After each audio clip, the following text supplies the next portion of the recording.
烈な風が吹く島根県松江市。こちらは松江市宍道湖です。日本海ではありません。非常に強い風が吹いていて、宍道湖も荒れに荒れています。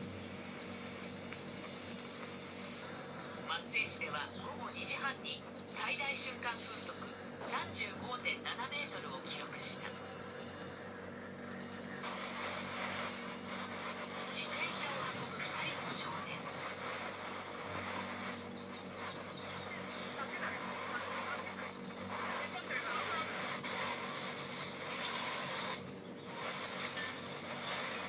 自転車が宙に浮くほどの風。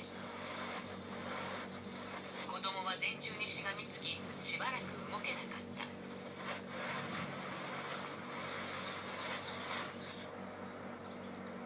富山では事故が相次いだ。橋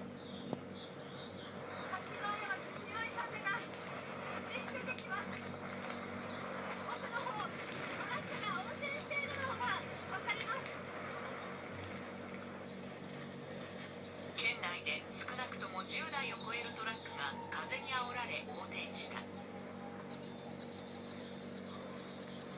風が強くて立っているのがやっとという状況です。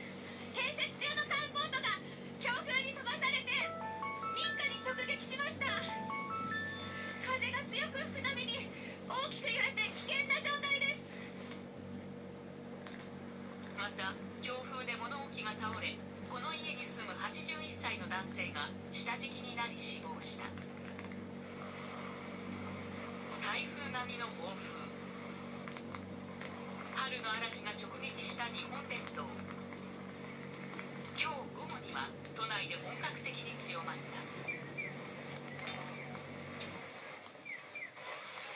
ここは東京お台場。東京のお台場なんですけれども、ものすごい風が吹いていて、立っているのがやっとな状態です。私たちが取材中、男性が何かを探していた。どうか大丈夫ですか？メガネ飛んでこなかったですかね。メガネ飛んで、ご自分がしてたメガネですか？ごめんなさい、ちょっと見てないですけど。この強風でメガネが飛ばされたという。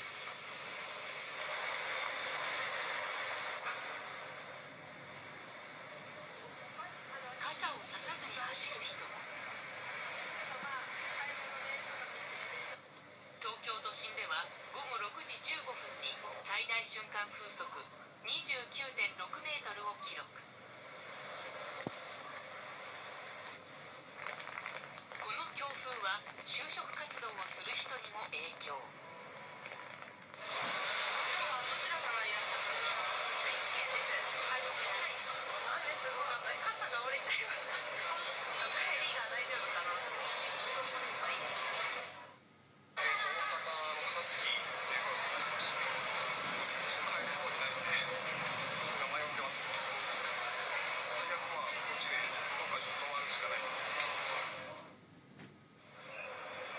東京渋谷駅では電車が止まった影響で、こちらのバス停にはずらりと人が並んでいます。